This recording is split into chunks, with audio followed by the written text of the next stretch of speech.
What do you want as a correctional officer? Do you ever get asked that by anyone? If you do, I'd like to know, does management ever ask you what you want as a correctional officer? Does your supervisor ever come to you and ask you what you want? It's not a question that I heard asked very often in my career in corrections at the state or at the county. It's usually not, what do you want as a correctional officer? It's go here, go there, you're assigned here, don't worry about it, you're working overtime. I need you an extra 4 hours tonight. Hey, I need you tomorrow. I know it's your days off coming up, but I need you one of your 2 days off. I need. But I don't hear a lot of people saying, what do you want as a correctional officer? I'd like to know what you want as a correctional officer if you'll comment. I also have a list that I made of my own that might help get people to understand what correctional officers go through and what they really need as a correctional officer. You know, correctional officers face so many dangers every day. They're being attacked, they're being injured. There's diseases within the prison and jail for everyone, not just the officers. I know everyone's involved in this, okay, folks? Everybody's involved in what goes on behind the walls. But correctional officers, you don't hear much about what they need on the news. I hear a lot about what the incarcerated need, what they want, and then I see these other countries like El Salvador right now, their prisons packed with gang members and the discipline they put on them, and then I think to myself, well, it's not so bad over here in the U.S. in prison. Not bad at all compared to many other countries. So maybe we need to find a happy medium. But today I want to talk about, what do you want as a correctional officer? Well, I put fairness as the first thing on my list. As a correctional officer, I'd like to be treated fairly. I'd like to have my supervisors and managers listen, at least listen when I have an idea or something to report to you. An idea of how to make things work better. Something I want to report to you that's not working right and needs to be fixed, and not be met with, don't worry about it, I'm the supervisor, you're the officer, just go do your thing, you're assigned to dorms 2 and 3, go do what you're supposed to do, we'll take care of that. That's not the right answer, and that turns off the correctional officer. Be fair and listen to the front line is basically what I'm saying here. The front line knows best. You as a manager, yes, you may have worked the floor for 15 years before getting into a suit or getting into a captain's chair or lieutenant's chair, but don't forget where you came from. I think a lot of correctional officers would like that if you remember where you came from and just listen. You do not have to always agree with what you hear, but I think that you could find out that a lot of the front line know what's going on and could help you as a leader, right? We lead together as a team. What else would you like as a correctional officer? How about reliable co-workers? My fellow officers to the left and to the right of me. My front line officers I depend on. Oh, we know those that when there's an alarm and there's a call for backup and an officer's in trouble and you're like, I've got 2 more bites of my lunch to go. And you finish those last 2 bites, and you close your lunch sack or bag or put your tray away, whatever, and then you go. Oh, no. As a correctional officer, I want to know that my coworkers will drop whatever they're doing and run as fast as they can to help me, because I will do the same for you. And those split seconds that you're wasting thinking about whether or not to run help your fellow correctional officer could be life or death. That's right. It could be the difference between life or death. It could be the difference between your coworker being put in the hospital in critical condition.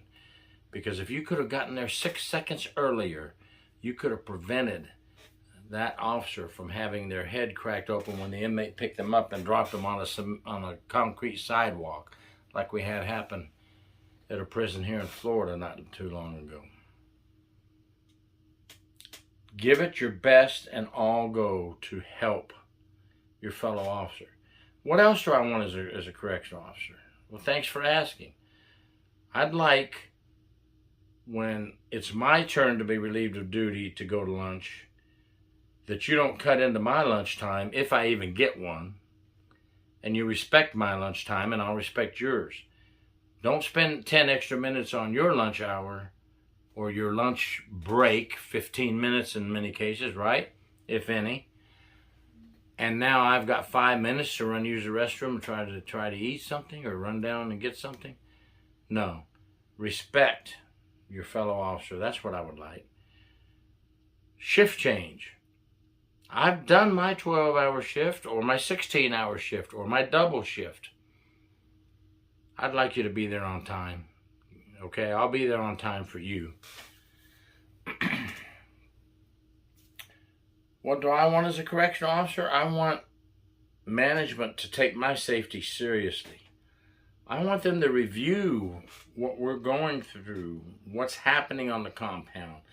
Look how many incidents we're having, and don't just file it or report it where it needs to be sent off to and not do anything about it.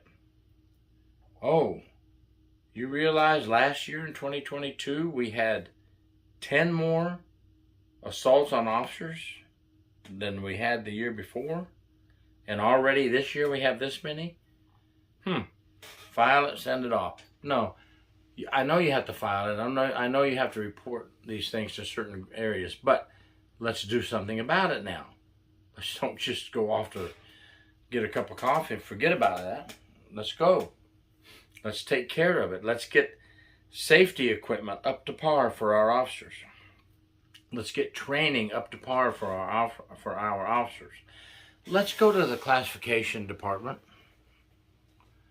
and talk to the classification supervisor and have them talk to their classification officers and make sure that inmates are being classified properly. Did you know how huge proper classification of inmates is to the safety of our front line?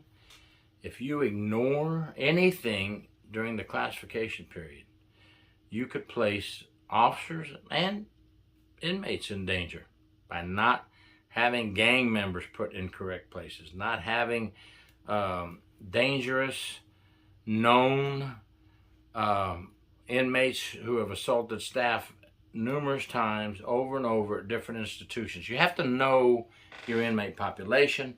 You have to know where they need to go. And if you just throw them around like anywhere, like rag dolls, you're placing everyone in danger. So as a correctional officer, I would like all the steps for my safety to be taken seriously. Improved communication. Well, that kind of goes with, management listening, co-workers listening to each other, communicating. You don't have to like me. I don't have to like you. But man, when the shit hits the fan, I'm going to be there for you every single time. That's my job. That's what I swore to do, serve and protect everyone. Oh yeah, decent wages. You knew that was going to come up. What do I want as a correctional officer? I'm protecting the citizens. I'm working behind the razor wire in a dangerous environment. I'm doing what most would never want to do, a job that most people would never want to do. Working without a weapon behind the walls. I think it's only fair that we get the same wages that the road does. Our sheriff's department paid the same. Whether you were on a patrol car on the road or you were walking the beat in the jail, you got the same pay, the same pay steps. You could earn more depending on how much you wanted to earn and how long you wanted to stay and how much you wanted to progress up the ranks. Or you could just take your annual step pay raise. But we really need to make sure our officers are paid fairly and justly for the dangerous job they do. Benefits. Yeah, I want decent benefits. I want a good dental and medical insurance. I'm in there risking my life. I may even get my teeth knocked out. I want good medical and dental. I may be in critical condition in a hospital after being beaten in a prison riot. Or even worse, beaten and probed with an object, raped with a metal object or a broomstick. It's happened. No, I want decent medical. I don't want this medical that pays $400 and I pay $1,600, right? I'm working for the people. I'm working for the state. I'm working for the county. I'm doing a service. Now I have to uphold my end with honesty, integrity, being faithful, doing my job, being there on time, backing up my co-workers, backing up my management, doing what they want as long as they're fair with me. I'm definitely fair with them. But I want my medical when I get hurt. I want to be taken care of when I get hurt on the job. So there's so many things that correctional officers go through. You go through seeing suicides, you go through seeing deaths, you go through seeing your fellow officers commit suicide, your fellow officers laying there bleeding. You go to the hospital to visit your fellow officer and they're on a ventilator. Now I'm seeing things as if I'm in combat in the military, which is no different than that. You're just not in the military in a combat zone. You are a correctional officer in, unfortunately, a combat zone at times. Now I have mental health issues. I have depression. I have suicidal thoughts. I have alcohol issues. I want top of the line medical treatment. Medical and mental health treatment. We deserve it as correctional officers. There's just a few things I outlined for you. You tell me what you want as a correctional officer. We don't get asked that enough. How many times do you see that? I don't. When's the last time I've heard of it? Well, I was talking to some people in California today that are going out to talk to some officers at a prison, and they're going to ask them some of those questions. I was so glad to hear that they did that, or they are going to do that. Thank you, everyone. Thank a correctional officer today, please. They're protecting you. They're keeping the criminals off the streets and keeping your family safe. Thank you very much. Gary York, True Prison Stories. Please subscribe.